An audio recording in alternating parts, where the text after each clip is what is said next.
There are some obvious Bollywood movies that take influence or blatantly copy movies of international cinema, but somehow people don't address some films that did extremely well domestically and were actually rip-offs of some well-known international films. Discussing exactly that, here is Tried and Refused Productions, with 10 famous Bollywood movie rip-offs that no one talks about. GHULAM. An amateur fighter and thief who does not have any purpose in life other than fooling around with friends and carrying out petty thefts until he meets Alicia, and then the film tells the story of Siddharth's romance with Alicia and his reformation. The film, impressive and grounded, has taken the premise from the 1954 classic On the Waterfront starring Marlon Brando. The original focuses on an amateur fighter running errands on the dock for a corrupt boss, his encounter with a woman who was wronged and lost a loved one, his journey and influence of her in his life, whether he will carry on living life aimlessly or side with what is morally right. The premise and emotional struggle of the protagonist is evidently inspired from the original. MANORAMA 6 Feet Under. An amateur detective in an inactive town from Rajasthan finds himself caught in a web of lies, deceit and murder as he takes up a case to investigate the extramarital affair of the irrigation minister. The movie is based on Chinatown by Roman Polanski, with the basic premise being similar to the original, where Jake is a private detective who seems to specialize in matrimonial cases. He is hired by Evelyn Mulvey when she suspects her husband Hollis, builder of the city's water supply system, of having an affair. The makers of Manorama 6 Feet Under acknowledge the inspiration from the original by playing the sequence where Jack Nicholson's character gets his nose slashed on the main character's television.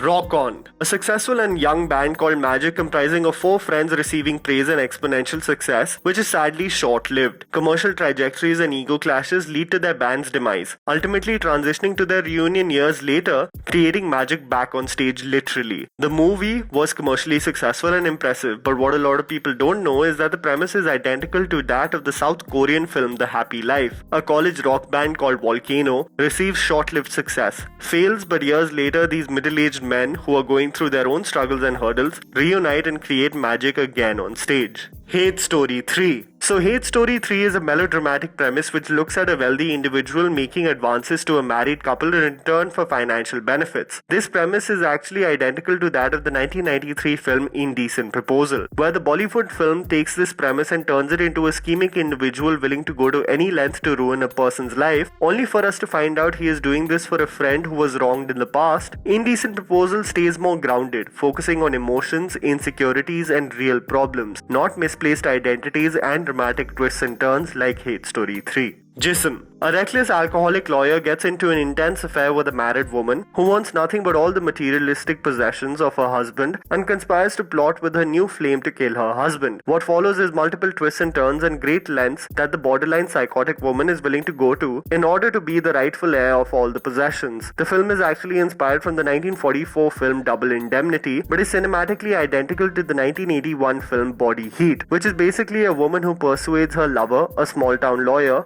to murder her rich husband. AAMIR. An extremely underrated film, the story revolves around a young Muslim man, Dr. Amir Ali, played by Rajiv Khandelwal, who is returned to Mumbai from United Kingdom and finds himself at the mercy of Islamic extremists who want to carry out a bombing in the city. The film is an adaptation of the Philippines film called Kuwait. Flying back to the Philippines to bury his father, an American man is informed by a mysterious phone caller that his mother and sister have been kidnapped and will be killed if he doesn't comply with certain demands. Main Khiladi Tu Anari. Nothing can be as evident as the similarity between Main Khiladi Tu Anari and the 1991 film The Hard Way. The Bollywood film focuses on a Bombay police officer seeking for revenge against the underworld, but things get complicated when a Bollywood movie star begins to tag along the policeman so that he can research a movie role. The Hard Way is literally the same thing, where an action movie star researching a role is allowed to tag along with a hard-boiled New York policeman solving cases. BAGHBAN. An elderly couple that has never lived apart from each other wish their children to care for them in their old age, but their children see and treat them as a burden, separating them and mistreating them in every step of the way, and only showering them with love when they see a material benefit. The main premise is surprisingly taken from the 1937 film Make Way for Tomorrow, which focuses on an elderly couple that are forced to separate when they lose their house, and none of their 5 children will take both parents in. Though impressive in its own respect, BAGHBAN focuses on the same aspects of human emotion as the original. BAZIGAR.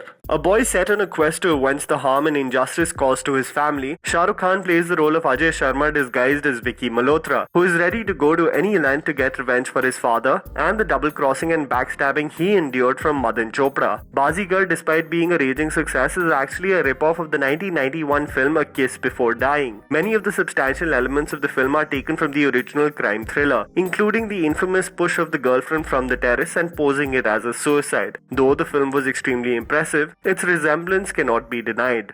PHIR, HERA, PHERI. This time the trio Baburao, Raju and Shyam are rich and comfortable, but greed and want for more money brings them to a whirlwind of trouble and straight back to the streets where they started. In order to return the money they borrowed for which they got screwed over, they plan to rob a rich Parsi man who owns an antique gun collection that is worth more than their loss, but they don't know the value until the very last scene. The film, barring the multiple characters in the film, takes the premise from the very impressive Lock, Stock and Two Smoking Barrels. Four blokes in heavy debt decide to stitch up the robbers who were extorting money from them in the first place. All the confusion and pandemonium that follows somehow gets reconnected to a pair of antique double-barreled shotguns involved in a completely different scam. The premise was so similar that PHIR, HERA, PHERI decided to end the film with exactly the same cliffhanger as the original. And that was the list, guys. Write it down in the comments below if you have some video ideas for our channel. Please don't forget to follow me on Instagram. The handle's right in front of you. Follow me at JammyPants4. Also, please support us by smashing the like button and subscribing to our channel for weekly content ahead. Thank you for watching.